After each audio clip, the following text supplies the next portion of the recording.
નમસ્કાર વિદ્યાર્થી મિત્રો, તપોવન સાયન્સ એકેડેમીમાં આપનું હાર્દિક સ્વાગત છે. વિદ્યાર્થી મિત્રો, આજે આપણે ધોરણ 11ની અંદર ચેપ્ટર 17માં બહુ મહત્વનો ટોપિક સમજવા જઈ રહ્યા છે. હવે આ ટોપિક છે કે તમારે ખૂબ જ ધ્યાનપૂર્વક સમજવાની જરૂર છે, નહીં તો તમને જે ટોપિકના મુદ્દા છે તે સમજ નહીં પડશે. કારણ કે ઘણીવાર એવું થાય છે કે જ્યારે સમજાવીએ ત્યારે ફંડામેન્ટલી સમજ પડી જાય, પછી જ્યારે ક્વેશ્ચન લખવાનું આવે ત્યારે બધું મિક્સિંગ થઈ જાય છે. તો એવું ન થાય તે વસ્તુ ખાસ ધ્યાનમાં રાખજો, બરાબર. તો હવે આજનો આપણો ટોપિક છે, સ્ક્રીન પર લખેલો છે એટલે તમને ખ્યાલ આવી જશે આજનો આપણો ટોપિક કયો છે. તો આજનો આપણો ટોપિક છે શ્વસનનું કદ અને શ્વસન ક્ષમતા. તો આપણે પહેલાં ક્ષમતાની વાત ન કરતાં પહેલાં આપણે કદ વિશે વાત કરીએ. તો કદ એટલે કે જેને આપણે ઇંગ્લિશમાં કહીશું, ઇંગ્લિશમાં આપણે એને શું કહીશું? તો ઇંગ્લિશમાં આપણે એને કહીશું વોલ્યુમ. ઇંગ્લિશમાં આપણે એને કહીશું વોલ્યુમ. તો કદ એટલે શું થાય ખબર? કદ એટલે કે તમે કેટલી હવા ફેફસામાં લઈ શકો છો, કેટલા કદમાં હવા ફેફસામાંથી બહાર કાઢી શકો છો. તો એને શું કહેવાય? તો એને હવાનું કદ કહેવામાં આવે છે. વિદ્યાર્થી મિત્રો, ફરીવાર પાછું રિપીટ કરું છું. શ્વસનનું કદ એટલે કે શ્વસનનું વોલ્યુમ. વોલ્યુમ એટલે શું કહેવાય કે તમે કેટલી નોર્મલી આપણે શ્વાસોશ્વાસની ક્રિયા કરીએ છીએ. તો શ્વાસોશ્વાસની ક્રિયામાં શું કરીએ છીએ? તો આપણે શ્વાસ અંદર લઈએ છીએ અને શ્વાસ બહાર કાઢીએ, એટલે કે ઉચ્છ્વાસ કરીએ છીએ, બરાબર. એટલે ઉચ્છ્વાસ દ્વારા શું થાય છે? તો હવા બહાર નીકળે છે. પછી ઘણા લોકોને યોગાનો શોખ હોય, બરાબર. એટલે યોગાનો શોખ નહીં હોય, યોગા એકચ્યુઅલી કરવા જોઈએ, સારી વાત છે. તો યોગા કરે તેમાં શું કહે જે ઇન્સ્ટ્રક્ટર હોય કે શ્વાસ અંદર લો, શ્વાસ બહાર કાઢો. તો આપણે નોર્મલી શ્વાસોશ્વાસની ક્રિયા તો કરીએ છીએ, પ્લસ દબાણપૂર્વક પણ આપણે હવા અંદર લઈએ છીએ અને બહાર કાઢીએ છીએ. એટલે દબાણપૂર્વક હવા અંદર પણ લઈએ છીએ અને દબાણપૂર્વક હવા બહાર કાઢીએ છીએ. તો આપણે નોર્મલી શ્વાસોશ્વાસની ક્રિયા કરીએ છીએ તો એમાં કેટલી હવા, કેટલા કદમાં હવા બહાર નીકળે છે, કેટલા કદમાં હવા આપણે શ્વાસ દ્વારા અંદર લઈએ છીએ, ઉચ્છ્વાસ દ્વારા બહાર કાઢી શકીએ છીએ, પ્લસ દબાણપૂર્વક હવા કેટલી અંદર લઈ શકીએ છીએ અને દબાણપૂર્વક હવા કેટલી આપણે બહાર કાઢી શકીએ છીએ, કેટલા કદમાં કાઢી શકીએ છીએ. તો એના વિશે પહેલાં આપણે ચર્ચા કરીએ. તો સૌથી પહેલાં આપણે વાત કરીએ તો પહેલી આપણી ટર્મિનોલોજી છે tidal volume. Tidal volume. Tidal volume એટલે કે એને ટાઇડલ કદ બી કહેવામાં આવે છે અને શોર્ટકટમાં આપણે એને લખીએ તો શોર્ટકટમાં એને શું કહેવામાં આવે? તો એને ટીવી કહેવામાં આવે છે. તો ટીવી એટલે શું થાય ખબર વિદ્યાર્થી મિત્રો? ટીવી એટલે કે આપણે નોર્મલી, તમને ખબર જ છે, આપણી જે શ્વાસોશ્વાસની ક્રિયા જે છે તે આપણા જાણ બહાર થાય છે.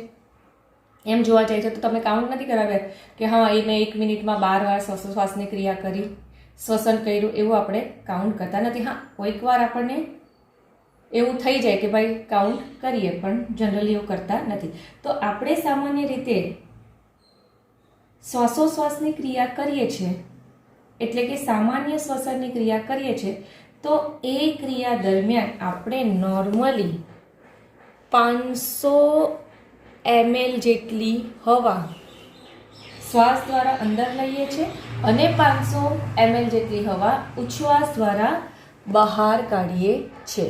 તો એને શું કહેવાય? તો ટાઇડલ વોલ્યુમ. ટાઇડલ વોલ્યુમમાં તમારે શું યાદ રાખવાનું? સામાન્ય શ્વસનની ક્રિયા.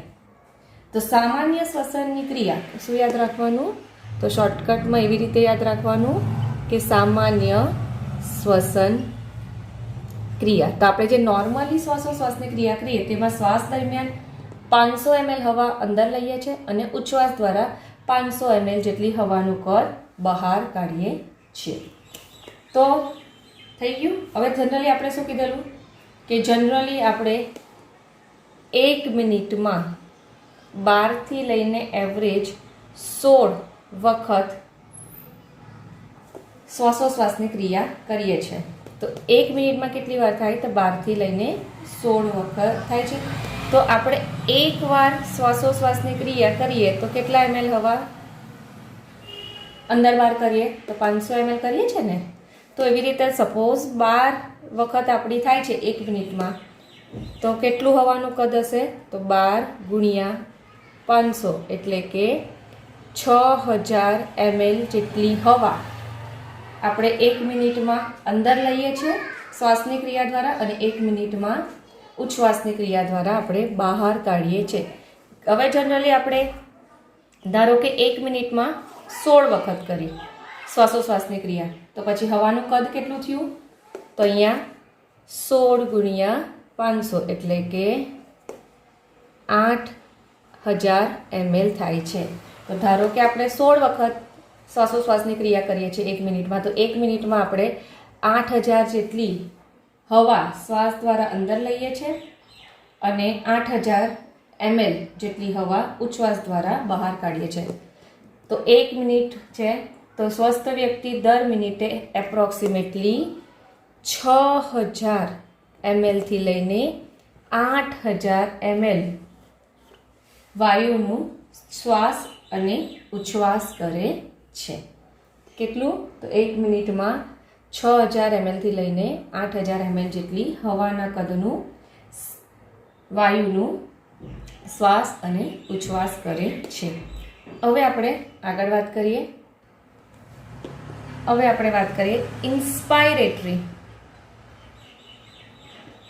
ઇન્સ્પાયરેટરી રિઝર્વ્ડ વોલ્યુમ. ઇન્સ્પાયરેટરી રિઝર્વ્ડ વોલ્યુમમાં IRV યાદ રાખવાનું. આઈ પરથી શું યાદ રાખવાનું? જો તમને એમ યાદ નહીં રહે ને કે આ ઇન્સ્પાયરેટરી રિઝર્વ્ડ વોલ્યુમ શું છે, તો તમારે શોર્ટકટલી આઈ પરથી. આઈ એટલે ઇન એટલે કે અંદર. તો જ્યારે પણ આપણે યોગા કરીએ છીએ, બરાબર, તો યોગા કરીએ એટલે શું થાય? તો આપણે શ્વાસ દ્વારા દબાણપૂર્વક હવા અંદર લઈએ છીએ, બરાબર. આપણે શું કરીએ છીએ?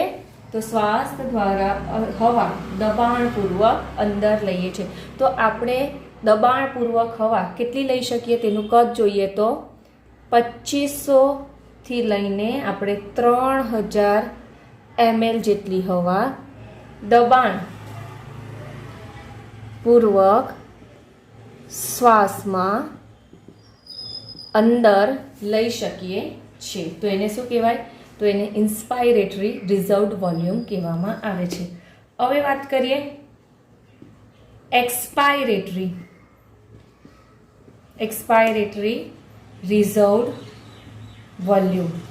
એક્સપાયરેટરી રિઝર્વ્ડ વોલ્યુમની વાત કરીએ તો એને શોર્ટકટમાં લખાય આનો E, રિઝર્વનો R અને વોલ્યુમનો V.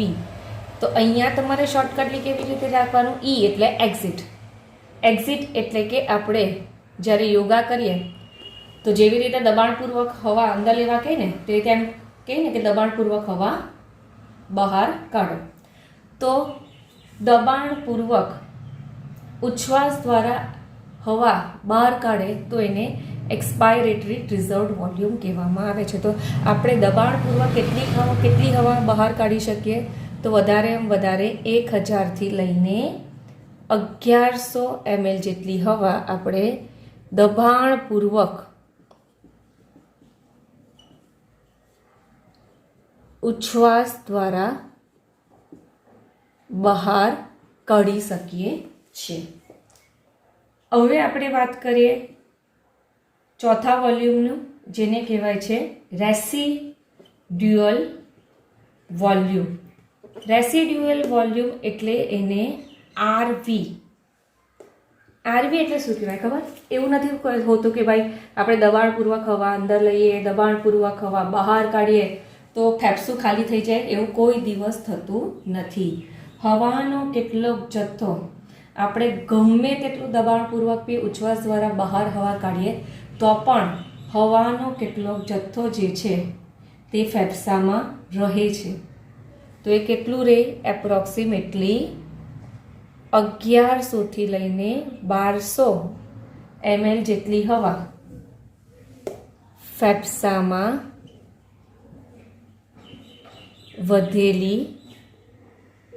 વધેલી હોય છે, બરાબર. આપણે દબાણપૂર્વક ઉચ્છ્વાસ દ્વારા હવા ભલે 1000થી લઈને 1100 જેટલી બહાર કાઢી લઈએ ml જેટલી, તો પણ ફેફસામાં આટલું હવાનું કદ રહે છે. કેટલું? તો 1100થી લઈને 1200 ml જેટલું ફેફસામાં હવા વધેલી હોય છે. તો આ અહીંયા આપણો કદનો ટોપિક પૂરો થાય છે. કદ. સામાન્ય શ્વાસોશ્વાસ એટલે એને ટાઇડલ વોલ્યુમ, તો કેટલું? 500 ml હવાનું કદ. એક્સપાયરેટરી રિઝર્વ વોલ્યુમ એટલે કે દબાણપૂર્વક આપણે શ્વાસ દ્વારા હવા અંદર લઈએ, તો એ કેટલું લઈ શકીએ આપણે દબાણપૂર્વક હવા? તો 2500થી લઈને 3000 ml જેટલું. એક્સપાયરેટરી રિઝર્વ વોલ્યુમ એટલે ERV. ERV એટલે શું કહેવાય? કે આપણે દબાણપૂર્વક ઉચ્છ્વાસ દ્વારા હવા બહાર કાઢીએ, તો એ કેટલું કાઢી શકીએ? 1000થી લઈને 1100 ml જેટલું. રેસિડ્યુઅલ વોલ્યુમ એટલે કે રિઝર્વ વોલ્યુમ, RV એને કહેવાય.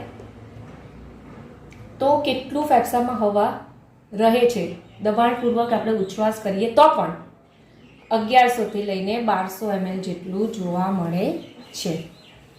હવે આપણે વાત કરીએ તો ક્ષમતા. ક્ષમતાનું આપણે ઇંગ્લિશ કરીએ તો શું થાય છે? ક્ષમતાનું ઇંગ્લિશ થશે કેપેસિટી.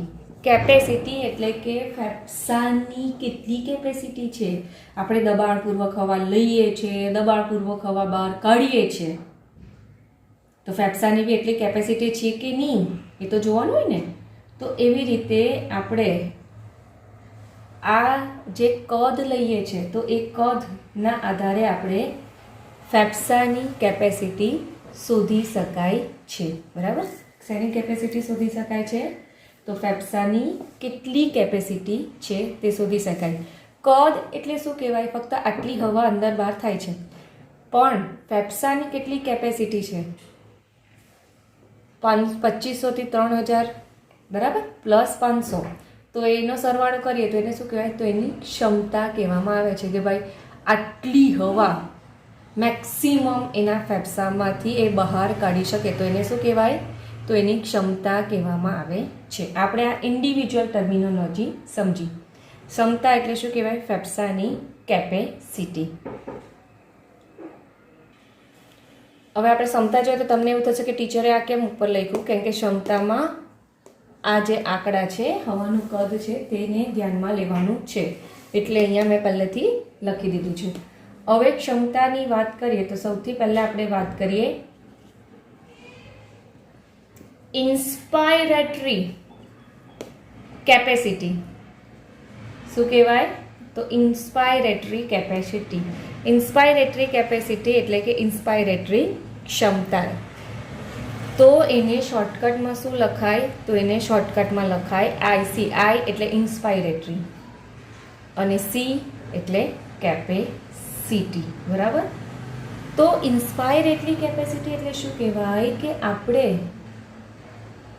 આપણે કેટલી મેક્સિમમ હવા શ્વાસ દ્વારા અંદર લઈ શકીએ છીએ. બરાબર? ઇન્સ્પાયરેટરી કેપેસિટી એટલે શું કહેવાય? તો આપણે કેટલી મેક્સિમમ હવા શ્વાસ દ્વારા લઈ શકીએ છીએ, તો એને શું કહેવાય? તો ઇન્સ્પાયરેટરી કેપેસિટી. એમાં નોર્મલી શ્વાસ પણ આવી જાય અને દબાણપૂર્વક આપણે શ્વાસ દ્વારા કેટલી હવા અંદર લઈ શકીએ છીએ, તો એનો જે સરવાળો છે, તો એને શું કહેવાય? તો એને ઇન્સ્પાયરેટરી કેપેસિટી કહેવામાં આવે છે. તો આપણે નોર્મલી જે શ્વાસ દ્વારા અંદર લઈએ એટલે એને શું કહેવાય? Tidal volume. પ્લસ આપણે દબાણપૂર્વક પણ શ્વાસ દ્વારા હવા લઈ શકીએ છીએ, તો એને કહેવાય છે IRV. તો આવી રીતે TV અને IRV નો આ ઇન્સ્પાયરેટરી કેપેસિટીમાં સમાવેશ થાય છે. તો આપણે TV પ્લસ IRV નો સરવાળો કરીએ તો કેટલો થશે? TV એટલે 500. બરાબર? ડાયરેક્ટ આપણે આંકડાથી લખી દઈએ. શું લખી દઈએ? 2500માં 500 ઉમેરીએ તો 3000, 3000માં 500 ઉમેરીએ તો 3500 ml. તો આટલી થઈ આપણી ઇન્સ્પાયરેટરી કેપેસિટી, કે આપણે નોર્મલ શ્વાસ પ્લસ દબાણપૂર્વક શ્વાસ દ્વારા આપણે ફેફસામાં 3000થી લઈને 3500 ml સુધી જેટલું હવા અંદર લઈ શકીએ છીએ. તો આટલી ફેફસાની કેપેસિટી થઈ. 3000થી લઈને 3500 ml જેટલી કે એટલું એ શ્વાસ દ્વારા હવા અંદર લઈ શકીએ છીએ. હવે આપણે વાત કરીએ એક્સપાયરેટરી કેપેસિટી. એક્સપાયરેટરી કેપેસિટી એટલે એને શોર્ટકટમાં EC લખવામાં આવે છે. તો એક્સપાયરેટરી હવે તમને શબ્દ પરથી જ ખબર પડે કે સામાન્ય ઉચ્છ્વાસ દ્વારા આપણે કેટલી હવાનો નિકાલ કરી શકીએ છીએ પ્લસ દબાણપૂર્વક આપણે કેટલી હવા બહાર કાઢી શકીએ છીએ. તો એને શું કહેવાય? તો એને એક્સપાયરેટરી કેપેસિટી કહેવાય છે. તો આવી રીતે એક્સપાયરેટરી કેપેસિટીમાં આપણે નોર્મલી ઉચ્છ્વાસ દ્વારા હવા બહાર કાઢીએ તો એને શું કહેવાય? ટીવી. આ જે એક્સપાયરેટરી કેપેસિટી છે તો એક્સપાયરેટરી કેપેસિટીમાં ટીવી પ્લસ ERVનો સમાવેશ થાય છે. બરાબર? શોનો સમાવેશ થાય? તો ટીવી પ્લસ ERVનો સમાવેશ થાય છે. તો તમને એમ થશે ટીવી પ્લસ ERV કેમ? કારણ કે અહીંયા શું છે? એક્સપાયરેટરી કેપેસિટી એટલે કે ફેફસાની કેટલી મહત્તમ ક્ષમતા છે કે એ સામાન્ય ઉચ્છ્વાસ દ્વારા તો હવા કાઢે છે પ્લસ દબાણપૂર્વક કેટલી હવા બહાર કાઢી શકે. તો એ બેનો જે સરવાળો છે તો એને એક્સપાયરેટરી કેપેસિટી કહેવામાં આવે છે. તો ટીવી કેટલું છે? 500. ERVની રેન્જ શું છે? 1000થી લઈને 1100. તો આપણે 1000માં 500 એડ કરીએ તો 1500. 1100માં 500 એડ કરીએ તો શું થશે? 1600 ml થાય છે. તો EC કુલ કેટલું થયું? તો 1500થી લઈને 1600 ml છે. એટલે કે ફેફસાની એટલી ક્ષમતા છે કે એ સામાન્ય ઉચ્છ્વાસ પ્લસ દબાણપૂર્વક ઉચ્છ્વાસ દ્વારા ફેફસામાંથી આટલી હવા મેક્સિમમ બહાર કાઢી શકે છે. ત્યારબાદ હવે આપણે જોઈએ વાઇટલ કેપેસિટી. શું જોઈએ? વાઇટલ કેપેસિટી જોઈએ. એ વાઇટલ કેપેસિટી જોઈએ પહેલાં આપણે જોઈએ ફંક્શનલ રેસિડ્યુઅલ. શું જોઈએ? તો આપણે જોઈએ પહેલાં functional residual capacity. Functional residual capacity F, રેસિડ્યુઅલનો R અને કેપેસિટીનો C. તો એને શોર્ટકટમાં શું લખાય? તો FRC. તો ફંક્શનલ રેસિડ્યુઅલ કેપેસિટી શું કહેવાય ખબર? કે દબાણપૂર્વક આપણે હવા બહાર કાઢીએ તો પણ હવા ફેફસામાં પડી રહેલી હોય છે. બરાબર? આપણે દબાણપૂર્વક ઉચ્છ્વાસ કરીએ તો પણ હવામાં કેટલી હવાનો જથ્થો રહી જાય છે. બરાબર? ઇવન એટલે એ જે હવાનો જથ્થો રહી જાય છે દબાણપૂર્વક ઉચ્છ્વાસ તેને આપણે શું કહીશું? તો એને આપણે કહીશું રેસિડ્યુઅલ વોલ્યુમ.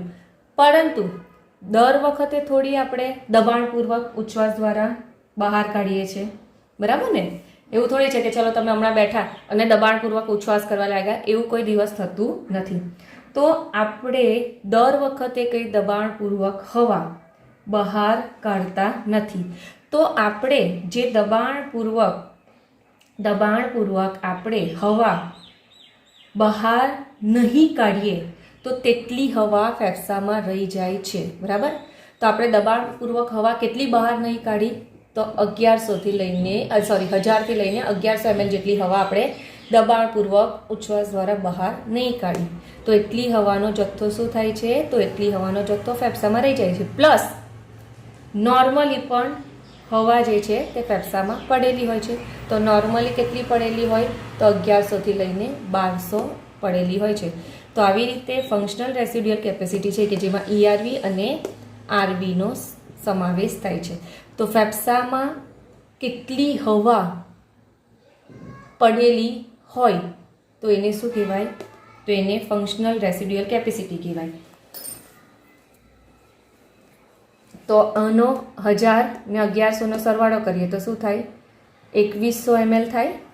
અને 1100 ને 1200નો સરવાળો કરીએ તો શું થશે? તો 2300 ml થાય. તો આટલું આપણી ફેફસાની કેપેસિટી છે.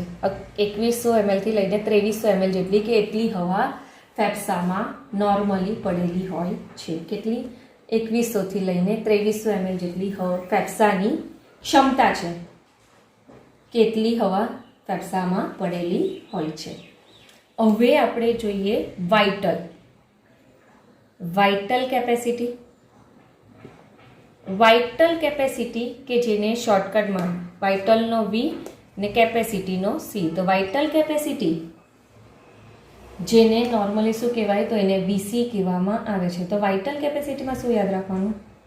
કે તમે દબાણપૂર્વક અંદર લો છો હવા, દબાણપૂર્વક બહાર હવા કાઢો છો.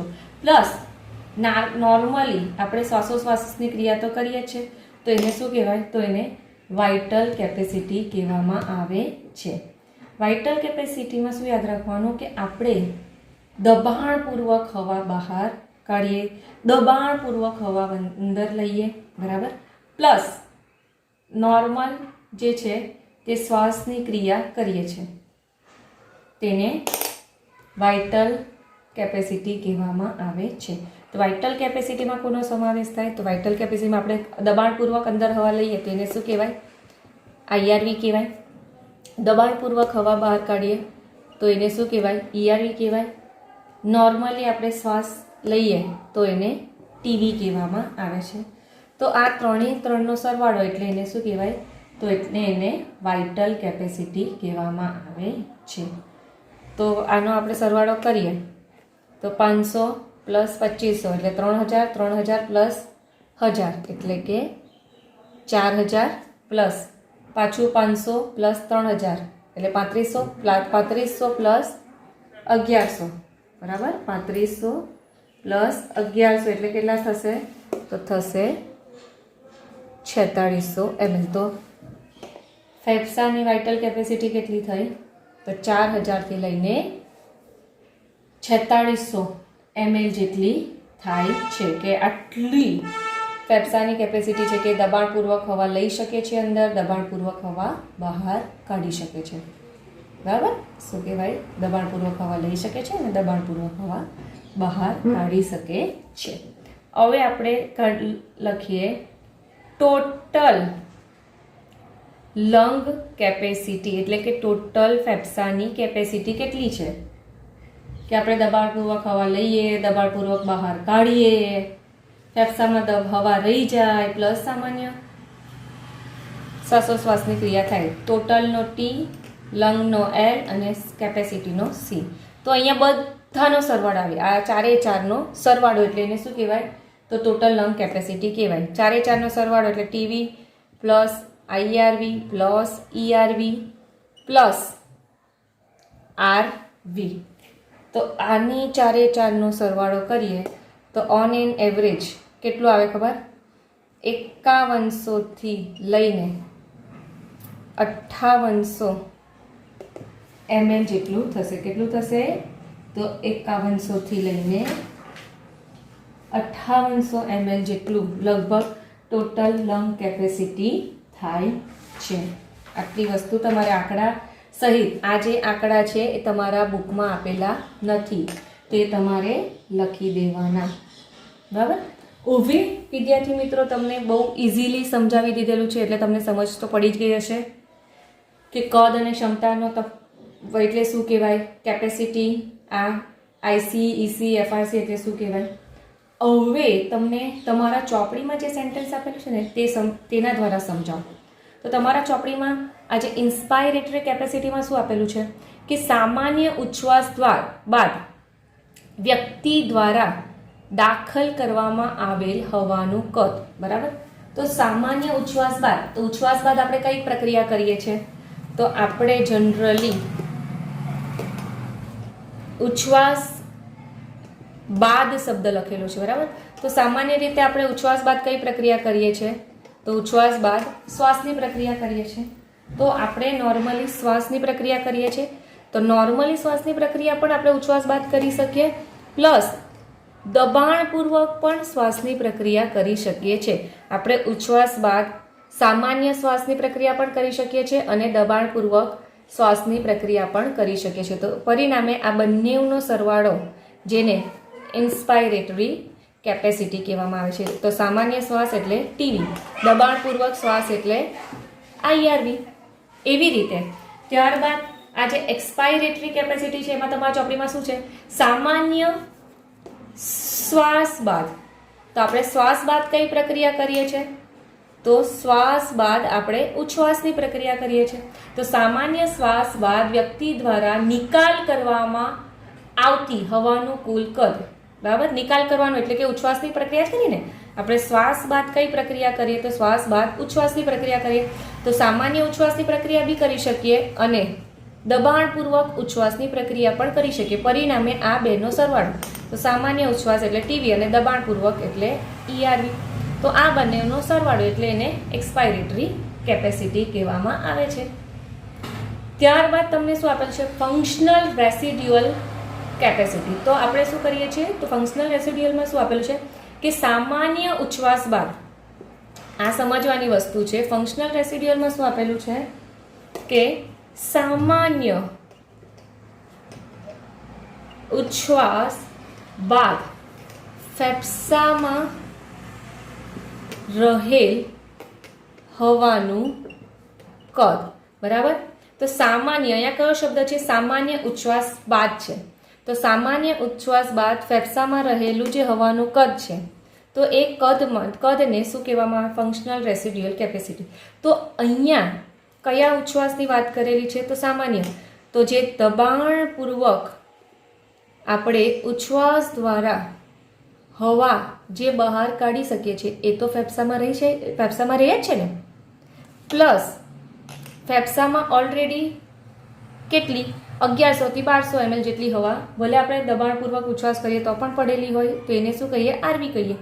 તો સામાન્ય ઉચ્છ્વાસની અહીંયા વાત કરીએ છે, દબાણપૂર્વકની નહીં વાત કરીએ. એટલે કે દબાણપૂર્વક આપણે ઉચ્છ્વાસ દ્વારા જેટલી હવા બહાર કાઢી શકીએ છીએ એ જથ્થો તો શું થાય? ફેફસામાં પડેલો જ હોય છે. પ્લસ ફેફસામાં નોર્મલી પણ હવાનો જથ્થો પડેલો હોય.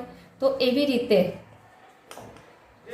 દબાણ, બરાબર? તો એવી રીતે અહીંયા ફંક્શનલ રેસિડ્યુઅલમાં દબાણપૂર્વક ઉચ્છ્વાસ એટલે કે ઈઆરવી. તો ઈઆરવી પ્લસ આરવીનો સરવાળો કે જેને ફંક્શનલ રેસિડ્યુઅલ કેપેસિટી કહેવામાં આવે છે. હવે તમને શું કીધેલું? Vital capacity. વાઇટલ કેપેસિટીમાં શું કીધેલું છે કે વ્યક્તિ દ્વારા દબાણપૂર્વક ઉચ્છ્વાસ બાદ શ્વાસોશ્વાસમાં કયો શબ્દ વાપરેલો છે? તો શ્વાસોશ્વાસમાં હવાનું મહત્તમ કદ, બરાબર? તો એને શું કહેવાય? તો એને વાઇટલ કેપેસિટી કહેવામાં આવે છે. તો આ જે વાઇટલ કેપેસિટી, જેમાં આઈઆરવી, ઈઆરવી અને ટીવીનો સમાવેશ થાય છે. અથવા તો આપણે એવી રીતે કહીએ કે હવાની મહત્તમ માત્રા, મતલબ કે આપણે જે દબાણપૂર્વક જે શ્વાસ લઈ શકીએ છીએ, સામાન્ય શ્વાસ કરીએ છીએ અને દબાણપૂર્વક ઉચ્છ્વાસ કેટલું કાઢી શકીએ છીએ, તો એના સરવાળાને વાઇટલ કેપેસિટી કહેવામાં આવે છે. જો વિદ્યાર્થી મિત્રો વાઇટલ કેપેસિટીમાં તમારા ચોપડીમાંથી બહુ કન્ફ્યુઝ નહીં થતા, તમારે વાઇટલ કેપેસિટીમાં સિમ્પલી તમારા જ્યારે રીડિંગ કરો ને ત્યારે આ સેન્ટેન્સ વીસી માટે લખી દેજો. વાઇટલ કેપેસિટી માટે તમારા ચોપડીમાં આ સેન્ટેન્સ લખી દેજો એટલે તમને આખું વર્ષ દરમિયાન યાદ રહે કે વ્યક્તિ દ્વારા શ્વાસમાં લેવાતી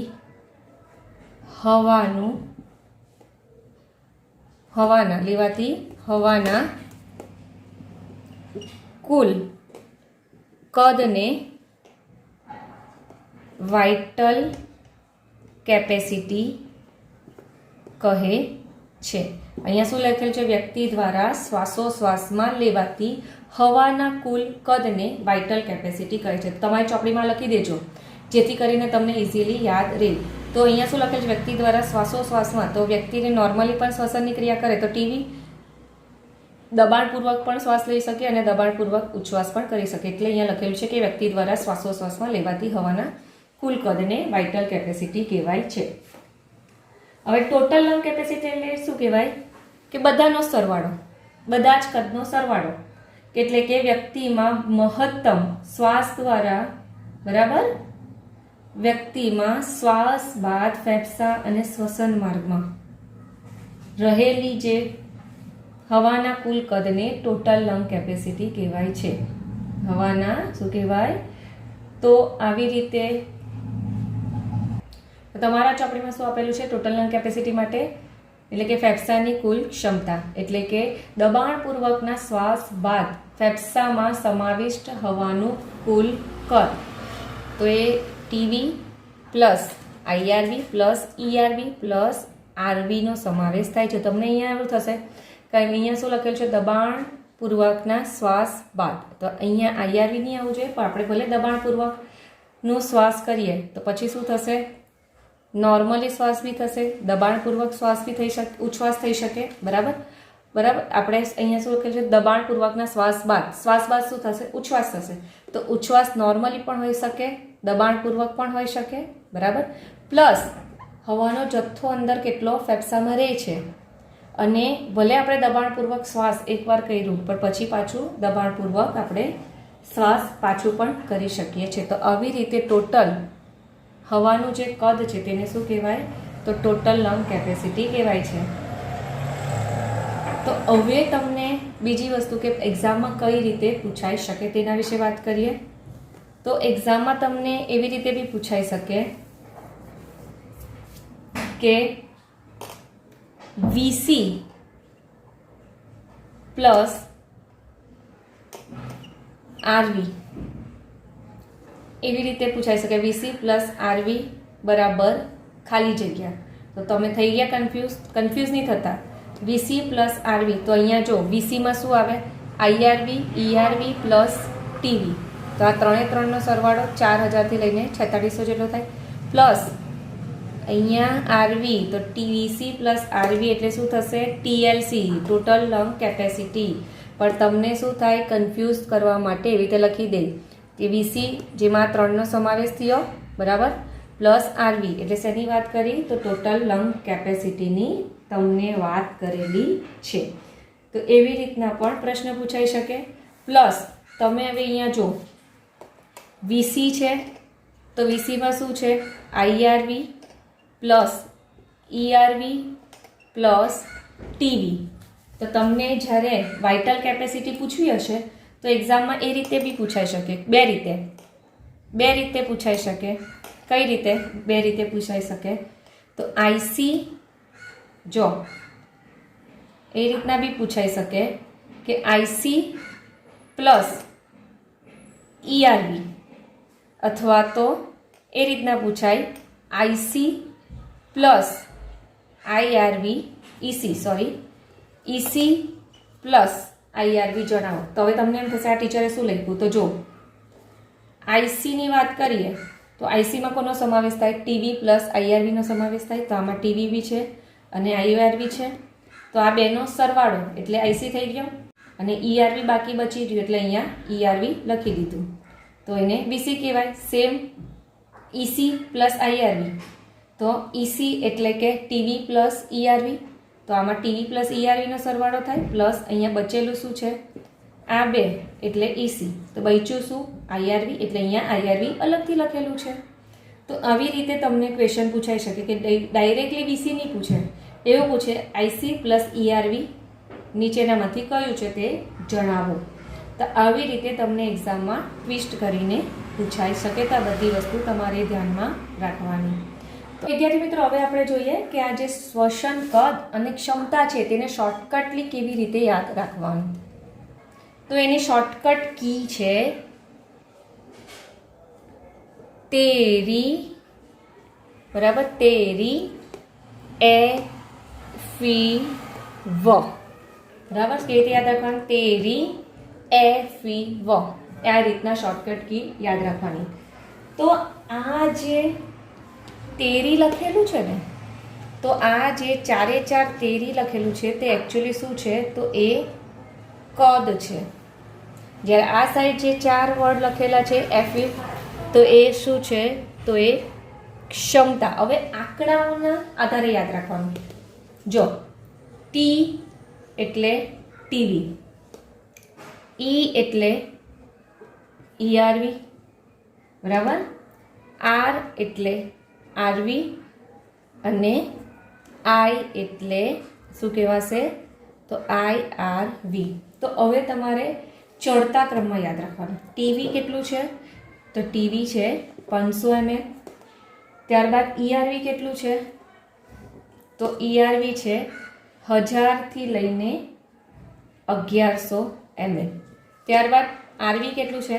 તો અહીંયાથી યાદ રાખવાનું 1100 થી લઈને કેટલું છે? તો 1100 થી લઈને 1200 ml જેટલું છે. જ્યારે IRV, તો IRV કેટલું છે? તો IRV છે 2500 થી લઈને 3000 ml. બરાબર, કેટલું છે? તો 2500 થી લઈને 3. જો ચડતા ક્રમમાં છે ને 500, પછી અહીંયા 1000, 1100 ને 2500. તો એવી રીતે તમે યાદ રાખશો તો તમને એક્ઝામમાં ઇઝીલી યાદ રહેશે. કારણ કે ફંડામેન્ટલી તમને તો ખબર પડી ગઈ ટાઇડલ વોલ્યુમ કોને કહેવાય, ERV કોને કહેવાય, RV કોને કહેવાય. હવે આ ક્ષમતાને કેવી રીતે યાદ રાખવાનું? તો E એટલે કે T પ્લસ Eનો સરવાળો. બરાબર, Eમાં શું આવે? તો Eમાં આવશે T પ્લસ Eનો સરવાળો. તો અહીંયા આવશે બરાબર કે રીતે? તો આ T પ્લસ Eનો સરવાળો એટલે કે TV પ્લસ ERV. તો TV પ્લસ ERV કેટલું થશે? 1000, 1500 થી લઈને 1600 ml જેટલું થાય. હવે F છે, તો F એટલે શું કહેવાશે? તો F એટલે કે TV પ્લસ, એમાં આ TV નો પ્લસ નથી કરવાનો. Fમાં શું યાદ રાખવાનું? હવે અહીંયા આવવાનું E પ્લસ R નો સરવાળો. Fમાં શું યાદ રાખવાનું? તો Fમાં યાદ રાખવાનું E પ્લસ R નો સરવાળો. તો E પ્લસ R નો સરવાળો એટલે આમાં શું થશે? F થોડું છૂટું લખું છું એટલે સરવાળો ઇઝીલી થાય. તો FRCમાં શું આવશે? તો ERV પ્લસ RV. તો ERV કેટલું છે? 1000, આ 1100 એટલે 2100 થી લઈને 2300 ml થયો. આ બેનો સરવાળો 2300 થશે. ત્યારબાદ અહીંયા આવશે I ને અહીંયા આવશે V. તો I એટલે શું કહેવાશે? IC. બરાબર ને? આ E એટલે EC, F એટલે FRC, I એટલે કે ઇન્સ્પાયરેટરી કેપેસિટી. તો IC એટલે શું થશે? તો IC એટલે હવે અહીંયા આગળ આવવાનું. તો આનો અને આનો સરવાળો, આનો અને આનો સરવાળો એટલે કે I પ્લસ T નો સરવાળો. તો I એટલે IRV અને T એટલે TV. તો 2500 ને 500 કેટલા થયા? 3000 ml અને 3000 તો 3500 ml થઈ ગયું. હવે V એટલે શું કહેવાશે? V એટલે VC. તો VCમાં શું આવશે? તો VCમાં તમારે યાદ રાખવાનું આને છોડીને બધાનો સરવાળો. VCમાં શું યાદ રાખવાનું? R કાઢી નાખવાનું. તો R ને છોડીને આ 3 નો સરવાળો એટલે એને શું કહેવાય? તો વાઇટલ કેપેસિટી. કે આપણે સામાન્ય શ્વાસ, તો VC એટલે આપણે શું કીધેલું કે દબાણપૂર્વક ઉચ્છ્વાસ બાદ શ્વાસોશ્વાસમાં હવાનું મહત્તમ કદ. એટલે કે આપણે શ્વાસોશ્વાસની ક્રિયામાં VC એટલે પાછો રિપીટ કરું છું કે શ્વાસોશ્વાસની ક્રિયામાં વ્યક્તિ દ્વારા લેવાતી હવાનો કુલ કદ. તો એને શું કહેવાય? તો એને વાઇટલ કેપેસિટી કહેવાય. તો એમાં અહીંયા રેસિડ્યુઅલ વોલ્યુમની વાત કરવાની નથી, આ 3ની વાત કરવાની. તો એ 3નો સરવાળો એટલે TV plus ERV plus IRV નો સરવાળો એટલે કેટલો થશે? તો 2500, 3500, 4000 થયા. તો 4000 થી લઈને 4600 ml જેટલો થશે. બરાબર. હવે આ 4 નો સરવાળો, બરાબર ને? હવે આ 4 નું પતી ગયું. EC, FRC, IC અને VC આ 4 ક્ષમતા પતી ગઈ. હવે બાકી શું રહ્યું? તો હવે બાકી રહ્યું TLC એટલે કે total lung capacity. Total lung capacity એટલે આપણે આ શું કરવાનો તો આ 4 એ 4નો સરવાળો કરી દેવાનો. 4 એ 4નો સરવાળો એટલે કે TV plus ERV plus RV plus IRV તો કેટલો થાય છે તો એપ્રોક્સિમેટલી 5100થી લઈને 5800 જેટલો ml. તો જો અહીંયા થઈ ગયો ચડતા ક્રમમાં. આમાં શું યાદ રાખવાનું? આ બેનો સરવાળો, Fમાં આ બેનો સરવાળો, Iમાં આનો અને આનો સરવાળો, બરાબર, અને Vમાં રેસિડ્યુઅલ વોલ્યુમને છોડીને બધાનો સરવાળો, કારણ કે એમાં આપણે શ્વાસોશ્વાસમાં લેવાતી હવાના મહત્તમ કદ વિશે વાત કરવાની છે. તો આ રીતે તમારે શ્વસન કદ અને ક્ષમતા જે છે તેને શોર્ટકટલી યાદ રાખી દેવાનું અને આ શોર્ટકટ કી તમારે તમારી બુકમાં લખી દેવાની. તો અહીંયા તમારો ટોપિક આ પૂરો થયો.